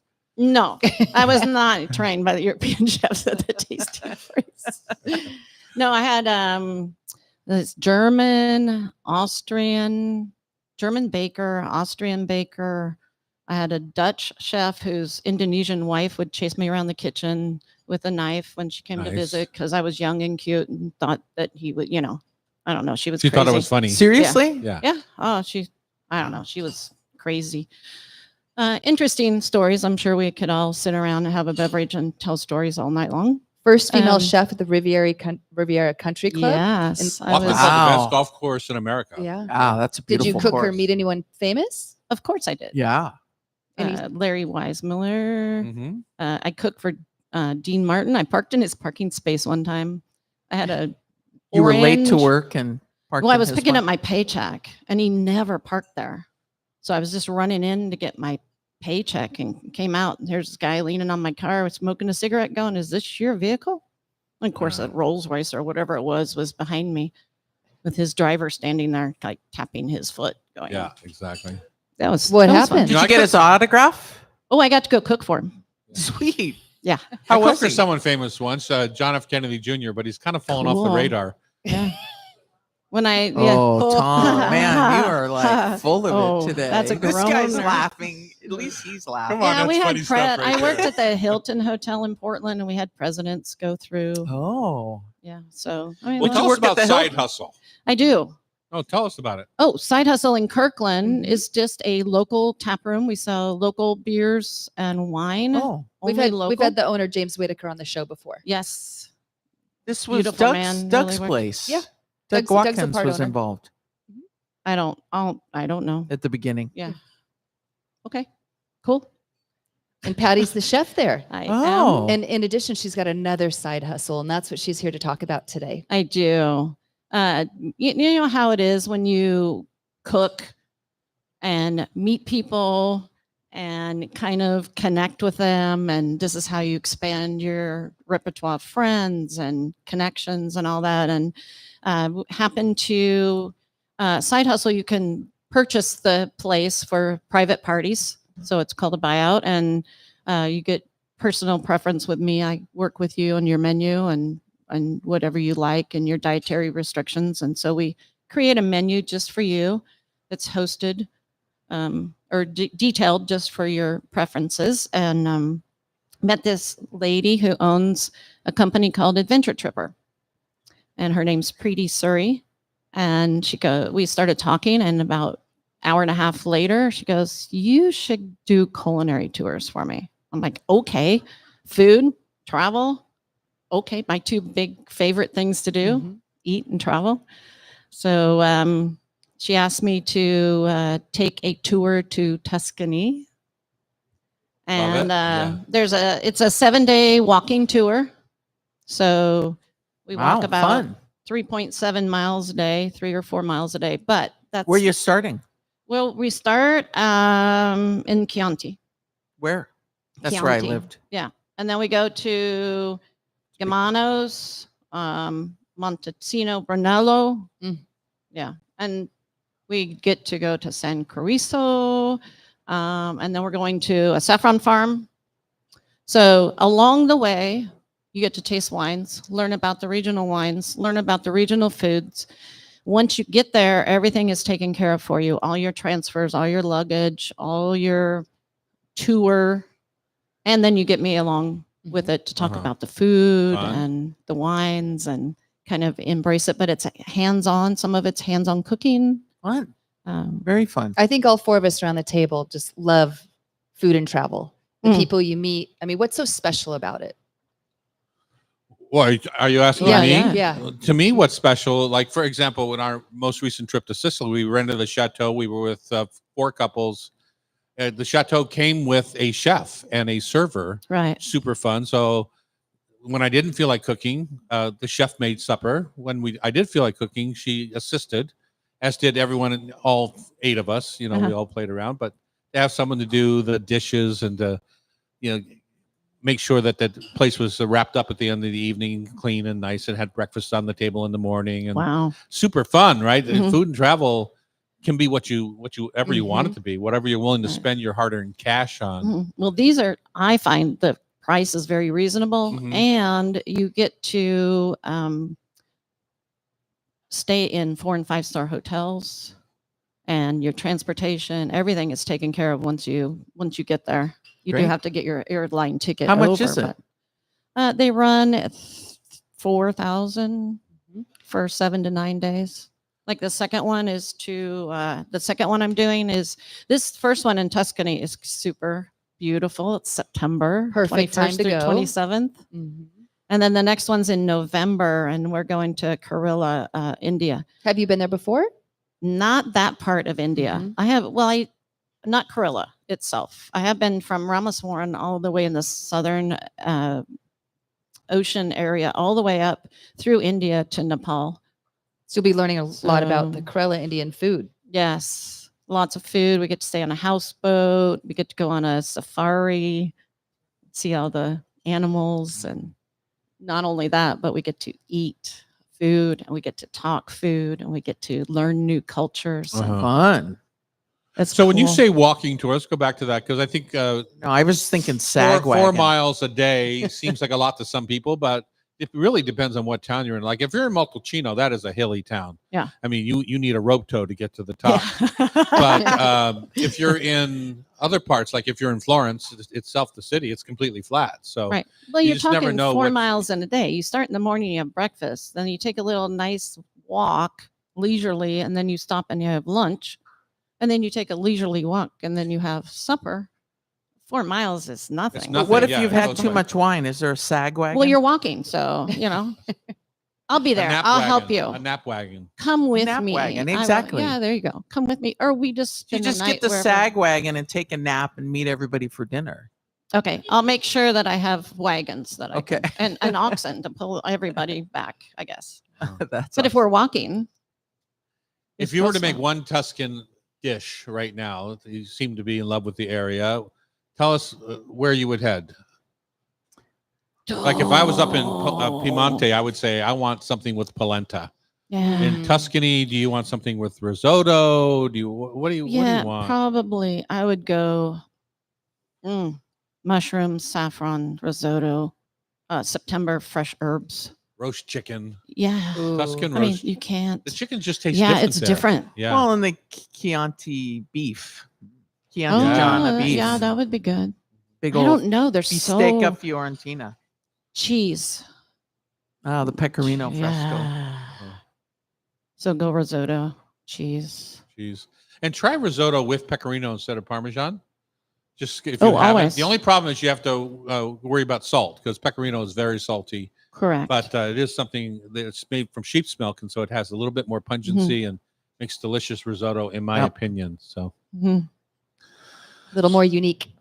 A little yak's milk cheese is good too. Yak's milk. Where do you get that? Oh. oh my It's- lordy, did you just really say that? So again, how do people find out about you? Go to come down to Kirkland and see me at the restaurant if Okay. you want. It's funny, like I said, we just had meat pies on the menu. We change our menu every month. Right now we're into like little tapas and bar foods. So come down. We're having flatbreads and truffle fries, and we're gonna put a speedy on the next menu. if What's you don't- that? Oh, Spedini or a Speedy? speedy from Binghamton, New York. What's a speedy? Come by and see. Okay. I'll have to look it up. for Next- It's trivia. me and segment. a Speedo. You want to get away no, speedy. no, no speedos. But it's Adventure Tripper, TRIPR .com, and there's all sorts of wonderful excursions and trips. But you want the one with Chef Patty. All right. Perfect. Okay. Look for That sounds like Chef fun. Patty. And- Thank you. All right, it's time for food for thought, tasty trivia on Cairo. This is the Hot Stove Society Show. It's 97.3 FM. Thanks. Thank you, Patty. Hey, thank you. Patty, would you like to stay for trivia? Okay. Oh yeah. Oh yeah, yeah, yeah. Because I probably know the answers. Maybe The one you told me the other day, I looked up not true. What? Macau and somewhere in China and the Mm. Portuguese, Really? a couple hundred years prior. So Google lies. Yeah. Oh, geez. Imagine that. AI lies. I just sent you another one. Oh, great. Thank you. Mhm. An email? Another trivia. All right, we're back here in the kitchen on Cairo Radio, 97.3 FM. It's time for food for thought, tasty trivia. Patty Kerfman, executive chef for Side Hustle Experimental Kitchen in Kirkland and travel host of Adventure Tripper, is going to stay with us. First, you have to give me a 30-second synopsis on that cake that you put in front of us. We forgot to Oh. talk about that. That is an olive oil cake. It's delicious. Has some formulas have a little bit of semolina, which I like in them, and mostly olive oil, eggs, lemon juice. But on the top, I put a little zhuzh of my own, and that's a Cabernet flower. So they take the Oh. skins from the grapes when they harvest them and make the wine, and they dry them and they grind them. So Oh. not only is it gluten free, it has a great flavor. You can adapt it to savory or sweet. You can thicken gravies with it, whatever Huh. you want to do. Cabernet Oh, flour. that's interesting. Wine Wine flour. flour. Wine flour. Where do you That's find what- that? The- Online. Online? Yeah. Some And what's the local brand shops would name? have it. Oh, I don't know. I just Okay. Just a little doesn't Is it- really, is it an doesn't American really- thing? Pantry. Doesn't really matter Oh, okay. what brand it is, but it's the dried skins of the Cabernet. All grape. right. You know, we're coming into graduation season, and that's me, Tom, have often said that every child should know how to roast a chicken before leaving home. And the best way to teach them is to grab a chicken and cover it with Rub with Love spice rub. That's it. Just do it. Just do it. And then and cut that sucker up and enjoy it, and your kids will live a happy life. You can pick any flavors of our rubs here at the Hot Stove Society at the Ballard location of Serious Pie, or visit our website, tomdouglas.com, amongst the 5,000 other retail locations around the country. All right, Bex, Yes. how do we play this game? Well, each of you will get 5 questions, and the winner will either be Tom or Bridget, and they'll pick up a lucky audience member, You just left her out of it? or it will be Patty who will Yeah. get. Well, each. He's- Each of us. Sean, can you help me out with this again? I like it better with the winner will either be Tom or Bridget. All right. Each of you will get 5 questions, and the winner, either Patty or Tom or Bridget, will pick out someone in the audience to walk through the gift shop and pick up a 3-pack of spice rubs. Mm. So, Patty, we're going to At go full with price or free? for free. It's a treat. It's a prize. All right, we're going to start with Bridget. Okay. Okay, Bridget. Costco operates about 274 warehouses outside the U.S., spanning across 14 countries. True or false? All Costco food courts around the world serve the same menu, including identical hot dog and pizza combos. True. That is false. Oh. While hot dogs and pizza are common across locations, many vary by country. Japan has bulgogi bakes, Taiwan serves boba tea, and France features baguette chicken sandwiches. All right, good Did try. you know that, Tom? Well, I would be curious why they're having bulgogi, which is a Korean dish in Right, Japanese. because Costco's. Japanese is so fusion right now. I looked Ah, that up too because I okay. was surprised as Yeah. well. Yep. All right, number 2. Which fruit is among the most wasted globally due to bruising and quick? Bananas. You got it. Bananas it Mm. is, with estimates about 50%. That's crazy. Yeah. But you know, there's good news. There's a new development in the world of bananas. What is it? A, Brazilian researchers created a cassava starch coating to slow ripening. B, a grocery chain launched compostable vacuum packs to extend shelf life. Or C, a UK biotech developed a banana that resists browning for 12 hours after peeling. Those are all good They're answers. great solutions. I'm going to say B. It's actually thanks to a UK-based biotech company, see. these non-browning Ooh. bananas will hit the shelves later this year. You know Do what you know- they need to do do is you know figure that- out the Cavendish bananas is struggling Yes. with disease. And This is it. Bananas, disease, bananas right? have 3 sides. They Have look what? round, but there's only 3 sides. If you break a banana, not Uh-huh. on the side that most people do, but on the stem side, the little nub at the bottom, Mhm. number 1, that little nub will come out. And if you put your finger in the middle of it, it'll break into 3 pieces. And you can leave it out on the counter almost Longer that way? indefinitely, Oh, then slice and they them. won't turn brown because you haven't broken that veil. I'm trying that today. Thank you, Patty. Yeah. All right, number 4, Bridget. Which Norwegian invention created in 1925, inspired by a carpenter's plane, is considered a must-have in the Norwegian kitchen? You know what a carpenter's plane is? Is it the cheese slicer? It's the cheese I don't know slicer. what that thing's Yes. called, Well, right? it's actually called a Oostervel, but They're good in job. all the gift shops. yes. Yeah. Well, they're essential bet- in my kitchen. yeah. Yes. Final question. What is the main ingredient difference between Chinese dishes chow fun and chow mein? The shape of the noodle. no, Oh, Tom knows. What's the answer? one's rice and one's wheat noodle. Oh, 3 out of 5. Good job, Bridget. Okay, Patty, Ugh. from Side Hustle Experimental Kitchen in no, Kirkland. I only got 2. You got 3. I got 3. Okay. Oh, you got 2. You're right. You didn't get I only got 2. So the- Tom, You're so honest. Tom, you have an opportunity. Oh. All right, Patty. In France, Costco's small section of California wine. Okay, Sean, I'm sorry. Can we do this again? True or false? In France, Costco's wine selection includes a small section of California boxed blends. Is that true or false? That's true. It's false. Oh, Yeah, they just have regions She like just sucked thought- you Bordeaux. right in, Burgundy. I Patty. know she did. I just thought, Saucer. So oh, if I you're say paying attention, false, aren't you? then- Yeah. I mean, well, I'm trying to help Bridget out a little bit. Yeah, okay. Okay. Number that's 2. Tom, maybe Tom. What fruit Maybe native to the Americas is also known as alligator pear because of its rough skin? The dragon fruit China, or the okay. kimura, the Avocado. avocado. Yeah. Oh, Sorry. Okay. Number 3. Oh, I'm doing horribly. You're doing great. At the Bridget. 2010 MTV Music Awards, Lady Gaga made headlines by wearing an outfit entirely made of what food? Would you like Oh, I options? know this one. Yeah, I like options. Options Pasta, are great. raw flank steak, chocolate, or sushi? Oh, Bridget thinks she knows. She might help you out. We all know, except for Patty. That's the good news. Let's see. can't I would read cook lips. mine if I was. Oh, You would what? I would cook it if I were you. Pasta, She wore a dress, Oh, hat, she wore- boots, and a purse made of raw flank steak. flank steak, meat. Number 4, what is a variety of tomato whose name is also a meat? Might be related to Lady Gaga's outfit. Beef steak. Beefsteak it is. Yeah. Oh, I got one. Ding, ding, ding. Okay, final question. What does the phrase al fresco in Italian refer to? Outdoor dining, fresh, uncooked ingredients, or rustic dining? Outdoor dining. Outdoor dining. Good job. But all right, interestingly we're enough, tied.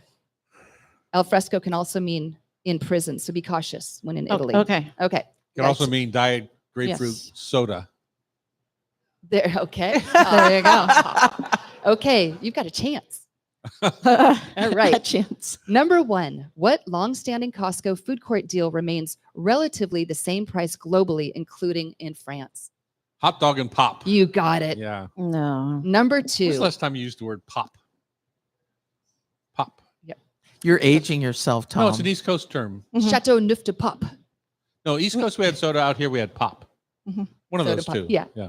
Number 2, this is multiple choice. What does dim sum in Chinese translate to? Small plates. Touch of the heart. Touch of the heart. Yep. On a small That's plate. Okay. no, You're, denied. you're giving him all the easy questions. Touch of the heart on a small plate. I couldn't have been more clear. Number 3, Mexican chilies often undergo a name transformation when they're dried, reflecting changes in their flavor and culinary use. What is the name of the pepper once dried and smoked becomes a chipotle pepper? A jalapeno. Jalapeno it is. Bravo.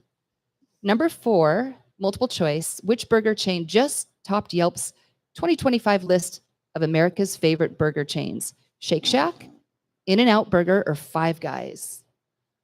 Oh, Boy, that's a tough I'm one. not an In-N-Out fan, so that's always But- seems but- to be taking the big prize. but I So think- I won't stoop to that level. Well, then you're wrong. Yeah, I was gonna exactly. say, You didn't even give me a you're wrong. chance.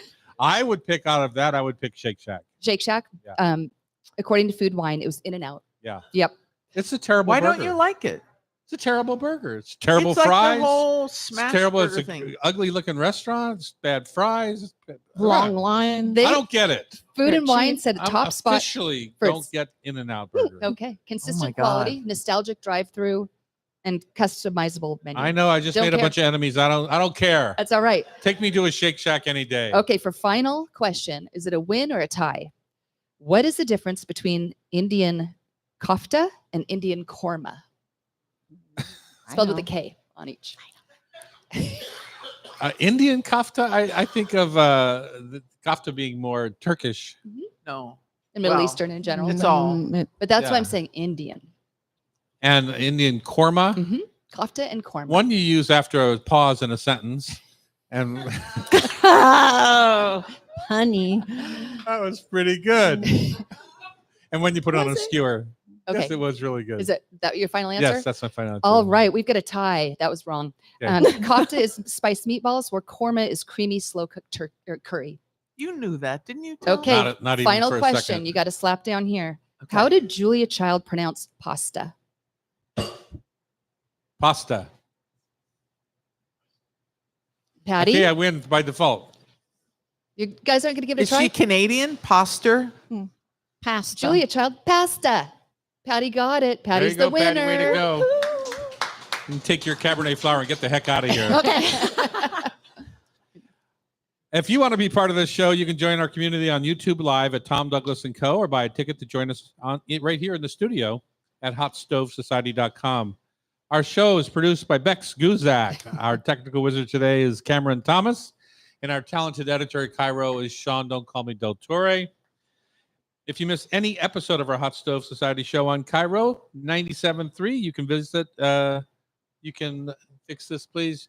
You can listen via podcast. Just subscribe to your favorite podcast app. Thanks for listening. All right. All right, good. Quiet on the set for a second. Kitchen. Kitchen. Is he in the Sean walk-in? McFadden. Ready? Hi, I'm Chef Tom Douglas. And I'm Chef Bridget Charters. Today on the Hot Stove Society radio show, the Caspian Chef joins us with his new book. What's it called? Bittersweet? Mhm. The Caspian Chef joins us with his new book, Bittersweet. We're going to get a master class in Tendig. Tendig. Sean, fix that. Tendig. We dive into wild Alaskan Copper River salmon and Washington asparagus. Kevin Smith of Beast and Cleaver talks about his butcher boxes and meat pies. And we explore food and travel with chef and travel host Patty Kerfman. All right. Okay. Good job. All done. Thanks, guys. Great. So Patty, you get to stroll through the gift shop and